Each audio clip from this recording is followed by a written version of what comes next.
Em razão do atual cenário de saúde que o país enfrenta, principalmente aos casos relacionados ao Aedes aegypti, conversamos com o infectologista doutor em medicina tropical, Pedro Luiz Tawil. O especialista esclarece dúvidas sobre as 3 doenças causadas pelo mosquito Aedes aegypti: dengue, zika e chikungunya.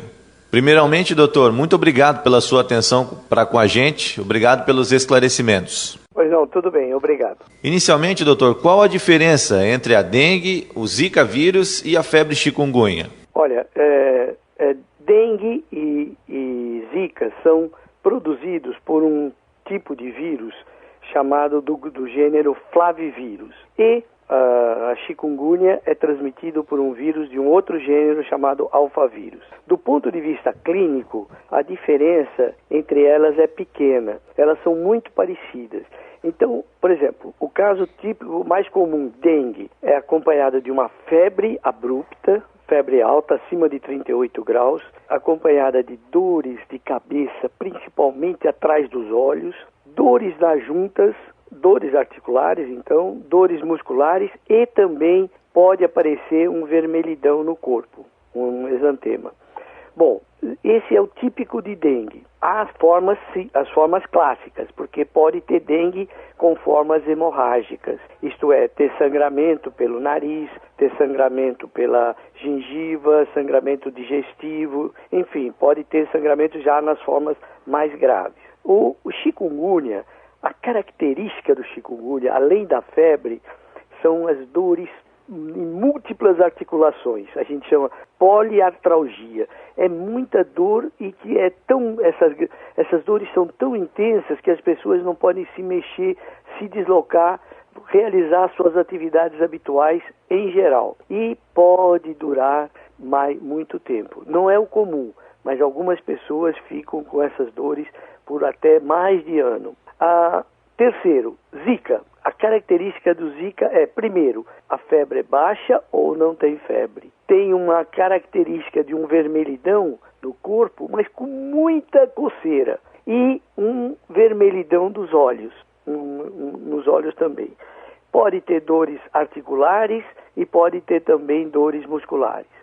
Então, clinicamente, é difícil distinguir uma da outra. Apesar de, quando ela é típica, aí fica mais fácil. Né? E qual a diferença entre as formas de tratamento entre essas doenças? Não há tratamento etiológico, isto é, tratamento específico para as 3 doenças. Não há drogas ainda antivirais específicas para combater essas doenças. Nós tratamos 2 coisas.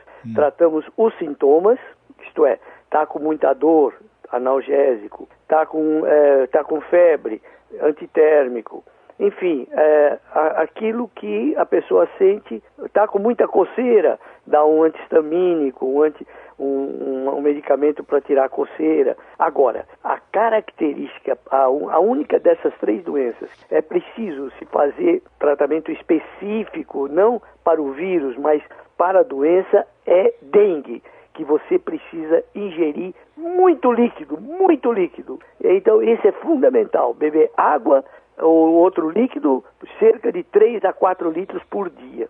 As outras não precisam tanto. E no caso de dengue, particularmente, não se deve tomar medicamento analgésico para as dores que contenham aspirina. Por quê? Porque favorece a formação de hemorragias. Ora, como a gente não sabe se a pessoa está com dengue, ou está com chikungunya, ou está com zika, é melhor não tomar analgésico derivado de aspirina, do ácido acetil salicílico. Essa é a orientação que a gente pode dar para os 3 tipos de doença. Existem ainda outras contraindicações além dessa? O uso, por exemplo, de cortisona, corticoide, quando as dores estão muito intensas, no caso do chikungunya, na fase aguda não deve ser tomado, porque pode diminuir a defesa do indivíduo para aquela doença. E por que o Zika vírus é tão perigoso para as gestantes? Olha, essa pergunta a gente ainda não tem resposta. É que o vírus, olha só, esse vírus Zika, ele tem o que a gente chama uma preferência por tecido nervoso. ele gosta do tecido nervoso, ele tem um chamado neurotropismo, isto é, ele caminha para o tecido nervoso. E às vezes, quando a pessoa está grávida, ele pode encaminhar para o tecido nervoso também do feto, e aí provoca vários tipos de lesão.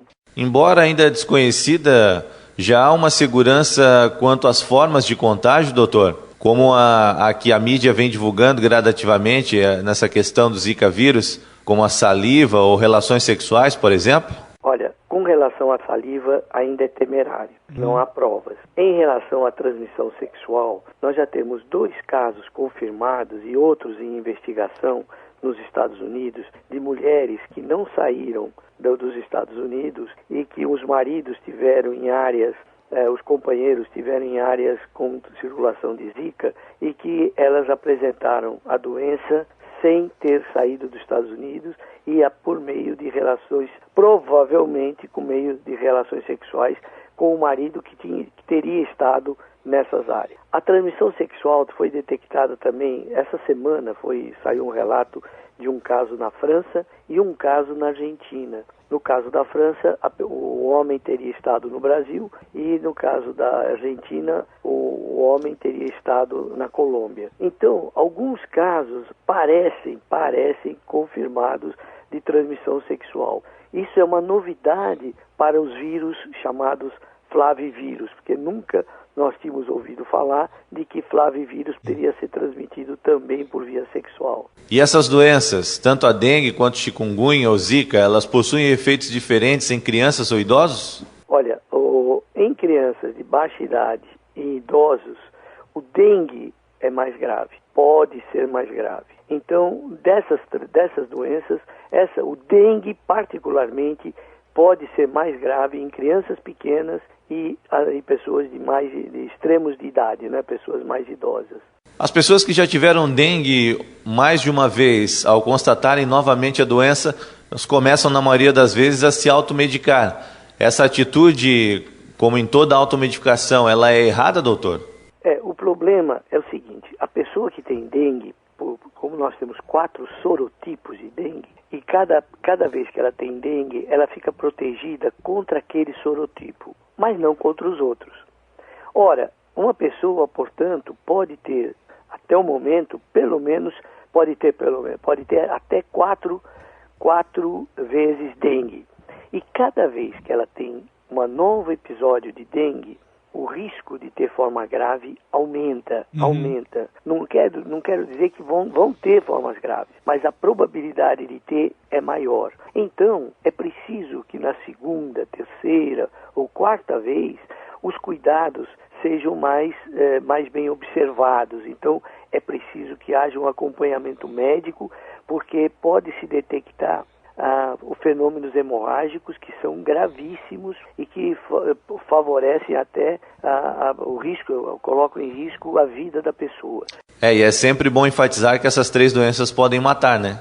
Pode, mas a que pode matar mais é dengue, né? Então, quais seriam as melhores e mais eficazes formas de prevenção da dengue, chikungunya e do Zika vírus, doutor?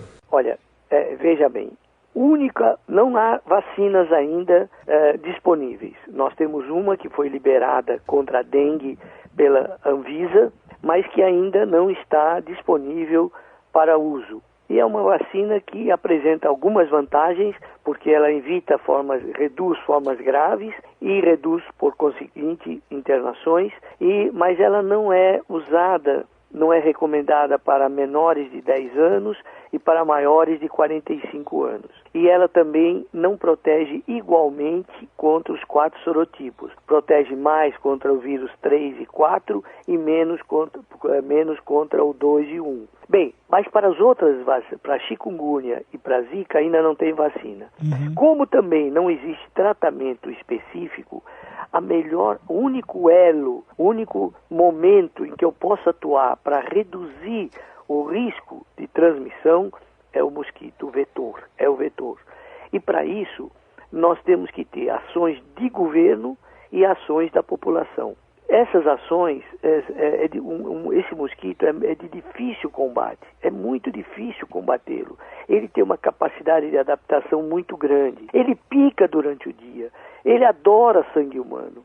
e ele tem ainda algumas características que favorecem essa transmissão, porque ele se adaptou muito bem ao ambiente urbano. Ele tem criadouros preferenciais em reservatórios artificiais de água, preferenciais, não exclusivamente. Como o pneu velho, por exemplo?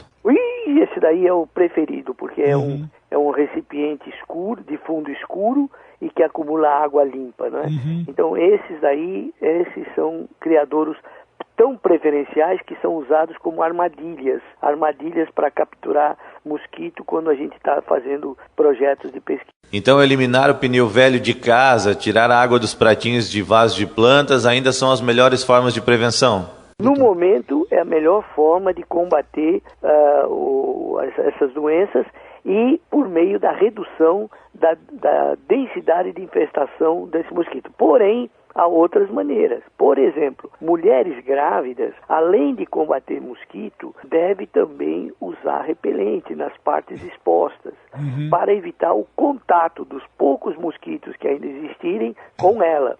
O uso de repelente, porque a gente tem quase certeza, não há ainda uma certeza de causalidade, mas cada vez nós temos mais evidências de que essa doença, que a microcefalia, é resultante da infecção por Zika vírus na gestação. Mas, então, para isso, nós temos que evitar ao máximo o mosquito e o contato com o mosquito. Então, além de reduzir os criadouros, é preciso também que a mulher grávida use repelente para o mosquito não ter contato com ela. Ok.